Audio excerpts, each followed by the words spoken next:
Welcome to my channel. Try to hear the latest story. My spouse chuckled while declaring our split, at last liberated from him. I grinned and replied absolutely. Then the truth struck her fiercely when she discovered the prenup granted me 75% of our possessions, and her chuckling shifted to negotiating. Hello, I'm Alexander, 45 years old, male, and 3 weeks back, my wife, Victoria, 42, chose to unleash a shocker. We were attending one of those pretentious charity events her closest pal Heather, 43, drags us to. Victoria had indulged in a little extra bubbly, it seemed. In a pause during the obligatory schmoozing, she faced me, a sparkling, nearly frenzied grin fixed on her face. Victoria, sweetheart. She always used sweetheart when she was ready to twist the blade. I've been planning to inform you. I desire a separation. I'm at last going to escape you. She really giggled, a sharp, ringing noise that scraped my final patience. The little group of socialites nearby fell into an uneasy hush. Heather appeared briefly stunned, then swiftly adjusted her expression to one of faux empathy for Victoria. How thoughtful of her. I simply gazed at Victoria, took a deliberate drink of my sparkling water. I was the designated driver, and smiled in return. A real serene smile. Me. Absolutely, Victoria, maybe you will be. Her giggling wavered. She anticipated outbursts. Please, a spectacle.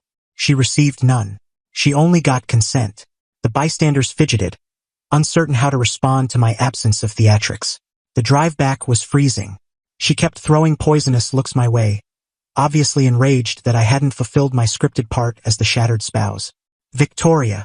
Well, aren't you going to react? Implode? Beseech. Me. You stated you wanted a divorce, Victoria. You appeared thrilled about it. Why would I plead for you to remain if you're so anxious to escape? She snorted. Don't assume this lets you off lightly. My attorney will contact you. I demand a highly lavish payout. After everything I've endured. Yes, the enduring me storyline. Conveniently overlooking the minor detail that when we wed a decade ago, I owned a reasonably thriving tech firm and she was a casual fitness teacher with substantial loans. I demanded a prenup. Not due to lack of affection back then, but because I'm a realistic guy. My dad's chaotic split served as a warning. The prenup was unbreakable. If a divorce was started by her without evidence of wrongdoing on my side, cheating, mistreatment, neither of which occurred, I'd keep 75% of all wealth built during the union and full ownership of anything premarital. She'd receive her individual items and 25% of the joint wealth. It was fair then, given her money situation. She'd inked it, though grudgingly, after her attorney at the time, funded by me, examined it. The following day, as promised, a polished packet from Douglas, Aaron and Associates arrived by messenger. Within, a claim for half of all holdings plus ongoing spousal support and control of our main home. Typical bold initial move. I merely reviewed it, duplicated it, and passed it to my attorney, Peter Thorne. A guy who devours juniors from Douglas, Aaron and Associates for snacks. My directives to Peter were straightforward. Follow the prenup precisely and every exchange must route through him. A day on, the initial message from Victoria straight to me, already skirting the attorney she demanded. Victoria. What's this prenup nonsense your attorney mentions? That paper means nothing. I wasn't serious. I didn't respond to her. I captured the message screenshot, forwarded it to Peter with a memo. For your info, kindly remind her team that every contact must go through them, not me directly. I won't reply to her personally. I then muted Victoria's contact. If she insisted on formal paths, she'd have them. Solely. The quiet from her side for the following 48 hours, at least to me personally, was blissful. I figure Peter had a brief chat with Mr. Douglas. The giggling, I bet, has completely vanished. Update 1. 7 days on. Well, everyone, the heat has certainly intensified. It appears actuality, shaped by a valid contract, is a quite frosty splash for Victoria. After I muted Victoria and funneled her message via Peter, her attorney, Mr. Douglas, likely endured a tough session with her. Per Peter, Douglas phoned him, ranting, hunting for escapes, claiming mental strain and pressure over the prenup. Peter, with his predator instincts, simply noted the separate counsel she got and the 10 years gone without challenge. The following assault arrived from a foreseeable but surprising source. Victoria's mom, Janet, 65. Janet has forever thought her girl was meant for opulence. ideally funded by another. She rang me. Janet. Alexander. I'm horrified. Completely horrified. After all Victoria contributed to this union, you flaunt this document at her? Me. Janet, that document is a lawful pact Victoria entered freely. All money talks are managed by our lawyers, as Victoria first required. I recommend you channel worries through them. But she built a stunning household. She hosted for you. You're abandoning her penniless. She'll be ruined. Me. She'll get precisely what's outlined in the prenup, Janet. It's a hefty amount, nowhere near penniless. Outside that, it's legal now. I won't debate it more. I courteously hung up. Then Heather, Victoria's main supporter. She ambushed me at the upscale market we both, regrettably, shop at. Alexander, how can you treat Vicky so harshly? She's devastated, and this prenup absurdity. It's demeaning. Heather. The sole demeaning act was Victoria giggling in my face while revealing our split at a crowded gathering. The prenup is enforceable. She demanded attorney handling. That's exactly occurring. But she adores you. She's merely mixed up. You ought to battle for her. Me. Her behaviors and demands indicate the opposite. This rests with Mr. Douglas and Peter Thorne. I advise Victoria shares her emotions with her attorney. Heather puffed, grumbling about my icy nature, and stormed toward the fancy dairy, likely to update Victoria. The recent push from Victoria's attorney? A fresh deal. They're now kindly agreeing to take 40% of joint wealth plus the residence, plus interim support of $20,000 monthly as she regains footing. The audacity is staggering. Peter's reply was one line, copying me. We restate our client's stance on the valid prenuptial agreement. No more talks on its key points entertained. I've begun packing her private things, luxury outfits, and used heels, countless ornamental pieces. It's a staggering volume. Every piece evidence of an existence without budget worries. Via Peter, I've learned she tried messaging from another phone, claiming I relish her pain. I told Peter to notify her attorney that more direct contacts beyond official would be logged as stalking. My device stayed quiet from her. Update 2-3 weeks on. It's been a chaotic period. The stress tactics have ramped up, and the shady moves have started. But if they believed I'd buckle, they obviously misjudged me. After the 40% bid was rejected outright, Team Victoria innovated. First, I got rings from blocked callers, mostly drop-offs. Peter suggested recording them, which I did. Then, a bolder strike. A worried acquaintance, Shirley Heather, secretly flagged a home dispute at my place several evenings back. 2 courteous cops arrived around 10 p.m. Officer Zachary was thorough. Officer Zachary. Sir, we got a report of a noisy fight. Maybe violent here.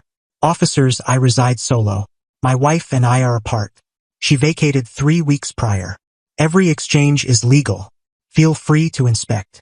They did a quick look, found 0 issues, and excused the bother. I secured a report code, sent to Peter.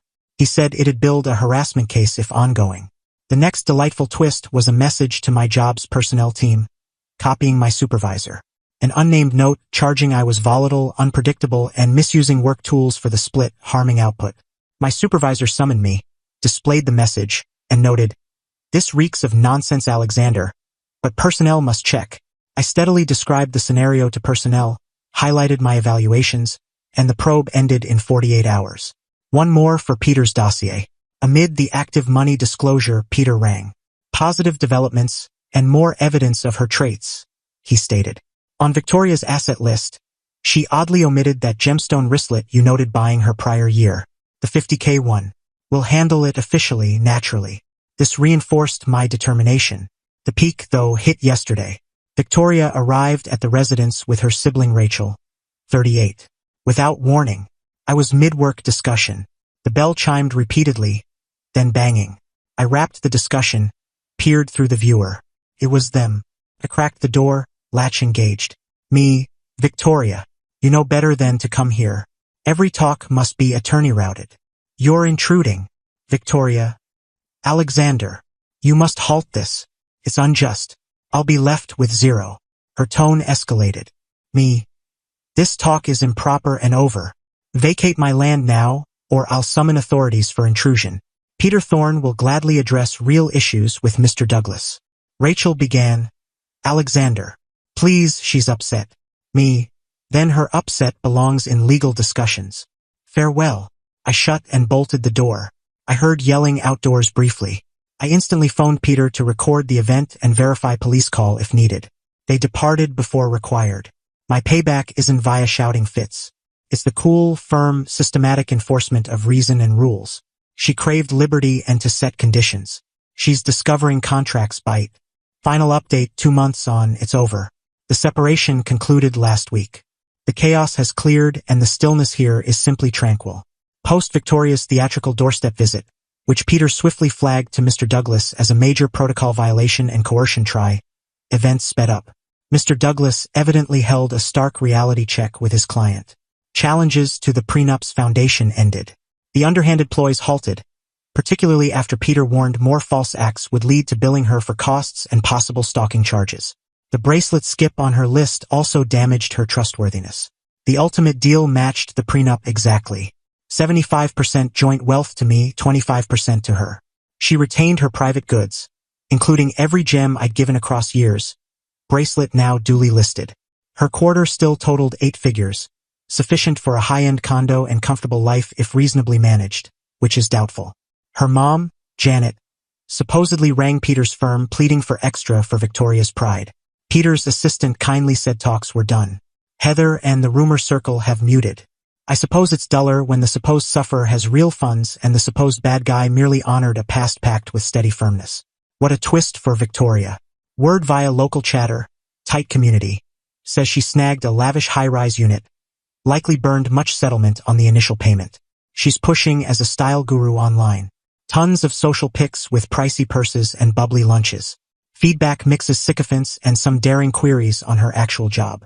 Her bold declaration of escaping him now carries a sarcastic edge. She's rid of me, sure, but also rid of the extravagance my earnings supplied, the stability my foresight guaranteed, and the effortless path she assumed. Her giggle that evening was her illusion's height. The haggling after grasping the prenup's reality was a sad, graceless rush.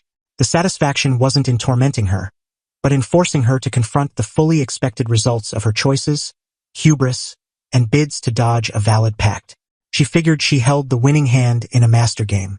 In truth, she was at beginner level and I'd long advanced my strategy mastering the board. I've progressed. The home feels airier. I'm seeing a bright, witty designer who runs her own firm and views me as a partner, not a fund source. It's invigorating. Victoria secured her liberty, and I retained my wealth, self-respect, and calm. And that, folks, is a true victory. Well, victorious for me regardless. She chose her path.